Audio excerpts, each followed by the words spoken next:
Salut chers amis, j'espère que vous allez bien. Aujourd'hui, je vais essayer de parler un peu avec vous mes équipements parce que je vais faire une vidéo de mariage, vidéo d'entreprise, vidéo aussi pour les gens qui ont des familles éloignées, très éloignées, par exemple baby shower, que je peux faire un live par rapport à ça. Mariage aussi, par exemple, si jamais ses parents sont éloignés. Il veut faire le mariage, je vais faire sur Zoom, Facebook Live, YouTube Live ou Vimeo Live. Je peux le faire également. Je vais faire aussi une vidéo par rapport avec une production vidéo de live stream. Par exemple, je peux être host. Alors, je vais essayer d'alimenter doucement sur cette page, la page de Facebook que je vais vous présenter ici, soit sur Capture and Shoot, soit sur Jou RH. Alors, premièrement, je vais essayer de partager avec vous ma préférée. Alors, j'ai l'habitude avec un Lumix. Tous mes matériels sont Lumix pour Panasonic et Lumix pour la vidéo.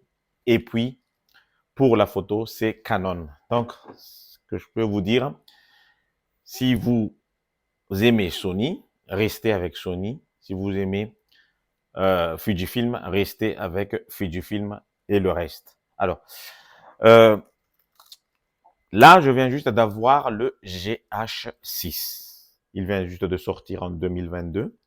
Je suis heureux de l'avoir pour faire un mariage avec et de faire également toutes sortes de vidéos de production. Alors, ce qui m'intéresse avec, c'est déjà le changement énorme d'après ce que j'ai vu ici. Parce qu'il y a encore le Lumix SX, S5 chez moi là, hein, et je suis en train de chercher le S5 II full frame parce que c'est encore mieux d'après ce que j'ai vu. Mais je voulais faire en photo en ce moment-là. OK. Alors, ce qui est intéressant déjà, ce qui a changé par rapport au GH5, c'est surtout là. Il y a un bouton de enregistrement ici, et puis en bas aussi, un bouton d'enregistrement que vous pouvez l'utiliser. On peut l'appuyer aussi ici. Hein. Le reste, c'est à peu près pareil. Ok, ce qui change, ce qui est vraiment génial, c'est que vous pouvez ouvrir comme d'habitude, comme le GH5, en tournant en 360 ou je sais pas, 180 degrés. Et puis, vous pouvez le lever comme ça et c'est vraiment quelque chose qui est fiable de le tenir comme ça, au fait, avec le vieux comme ça. OK. Ça, ce qui change énormément avec GH6. Il y a le fameux, je ne vais pas faire un truc avec parce qu'il y en a pas mal là. Il y a déjà un ventilateur ici et qu'est-ce que je peux vous dire également? Il y a le micro, il y a 2 slots, ce qui change énormément. Déjà par rapport au HDMI, attendez parce que je vais pas l'abîmer. Par rapport au HDMI, hop là, c'est pas facile à. Ok, le HDMI déjà, c'est que un HDMI vraiment le vrai HDMI. Donc il peut faire, il n'y aura pas de perte, même le son, même l'image. Après, on peut le charger directement avec un USB type C avec un power bank de USB. Puis là, ce qui change énormément, je peux filmer en 5K ProRes avec un scan disque de SSD de 2 Tera, 4 Tera, jusqu'à 6 Tera, je pense. Et je peux aller parce que avec le 2 slots que j'ai ici, je peux pas faire un 5K, mais juste un 4K parce que là, j'ai que 128 gigas seulement en SanDisk de, je sais pas comment on appelle ça déjà, ok. Et il vous reste 33 minutes de film en 4K seulement. Et puis, un SSD de V60, parce que je l'ai utilisé sur le Lumix Panasonic, le caméscope semi-professionnel, le V90. Mais je vais le mettre là parce que c'est voilà, 64 Go seulement sur l'autre. Ça coûte cher, les cartes SD. Alors, voilà à peu près, hein, c'est ce que je peux vous dire. OK. J'utilise deux objectifs avec objectif très lumineux. Ça coûte moins cher. C'est mon but parce qu'au début, j'ai fait ce genre de partage, surtout avec le logiciel de vMix, Restream et le reste. Et là, je viens juste de découvrir iCam. C'est beaucoup plus intéressant par rapport aux autres choses que j'utilise en ce moment avec mon Mac. Et c'est vraiment mieux intéressant pour le live stream.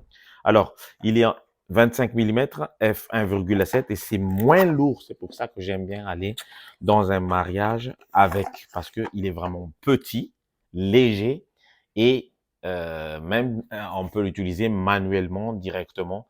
Le focus et le reste et l'ouverture est grande. L'ouverture elle est grande, c'est jusqu'à 1,7 seulement, 1,7. Deuxièmement, ce que j'utilise avec également, parce que je vais essayer de alimenter un peu cette petite, la chaîne YouTube la page YouTube que j'ai là, le f1.4 42,7 f1.7. Là aussi, je vais pas acheter cher le 4 ou un 2. Non, non, non, non, non, non. Ça suffit largement. C'est petit, c'est léger, très, très léger. Et c'est beaucoup plus petit que le 25 mm.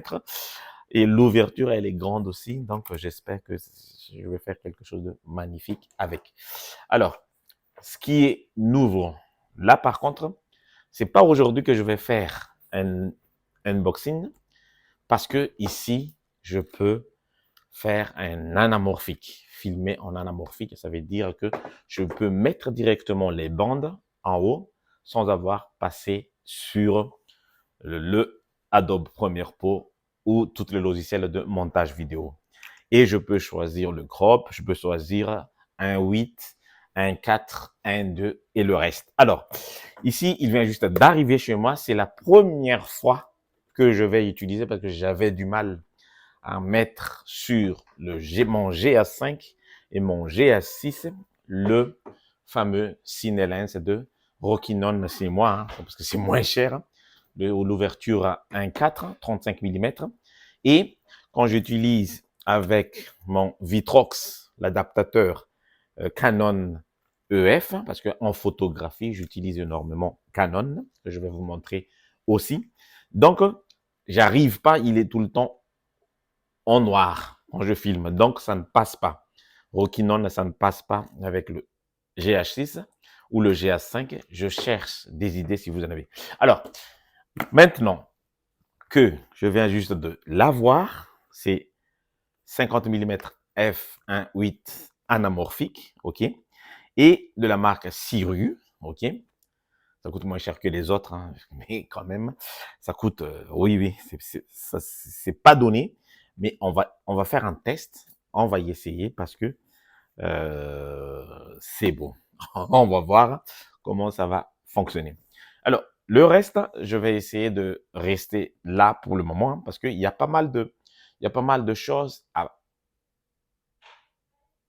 vous montrer en fait. Parce que d'habitude, les gens, quand ils achètent un appareil photo, ils disent qu'ils peuvent faire il peut être photographe ou vidéographe professionnel. Alors que là, c'est faux. C'est vrai et c'est faux. Parce que il faut un investissement. Et l'investissement est vraiment, vraiment, vraiment costaud. Parce que parce que ça coûte très cher les caméras professionnelles. D'accord? Donc, on est obligé de chercher quelque chose comme ça pour pouvoir, ou un Canon que je vais vous montrer, ou après, quand je vais faire pour la photo, parce que le reste de mes Canon chez moi. Donc, il va falloir